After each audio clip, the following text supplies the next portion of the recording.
જમ્મુ કાશ્મીરમાં પાકિસ્તાને ડ્રોનથી હુમલો કરવાનો પ્રયાસ કર્યો છે। વધુ એક પાકિસ્તાનની નાપાક હરકત જમ્મુ કાશ્મીરમાં। જમ્મુમાં પાકિસ્તાને ડ્રોન હુમલાનો જે પ્રયાસ કર્યો તેને સેનાએ નિષ્ફળ બનાવી દીધો છે। જમ્મુમાં પાકિસ્તાની ડ્રોનને ડિફ્યુઝ કરી દેવામાં આવ્યું છે। તો પાકિસ્તાન સતત જે રહેણાંક વિસ્તારોમાં હુમલા કરી રહ્યું છે। વધુ એક વખત ડ્રોન હુમલો પાકિસ્તાને રહેણાંક વિસ્તારમાં જમ્મુમાં કર્યો હતો, પરંતુ ભારતીય સેનાએ તેનો જડબાતોડ જવાબ આપતા જે ડ્રોન હતું પાકિસ્તાનનું તેને ડિફ્યુઝ કરી નાખ્યું છે।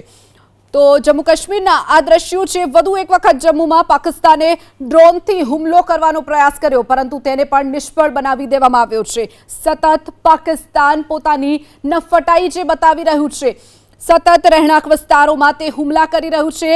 તો બીજી તરફ ભારતીય સેના પણ સતત જડબાતોડ જવાબ પાકિસ્તાનને આપી રહ્યું છે। પાકિસ્તાનની જે આર્મી છે નાપાક હરકત સતત કરી રહી છે, તેને લઈ અને ભારતીય સેનાના જવાનો પણ જવાબ આપી રહ્યા છે, જવાબી કાર્યવાહી કરી રહ્યા છે। પાકિસ્તાને જે ડ્રોન મોકલ્યું હતું જમ્મુ તરફ, જે હુમલો કરવા માટે ડ્રોન મોકલ્યું હતું, પરંતુ આ ડ્રોનને ડિફ્યુઝ કરી નાખવામાં આવ્યું છે, નષ્ટ કરી નાખવામાં આવ્યું છે।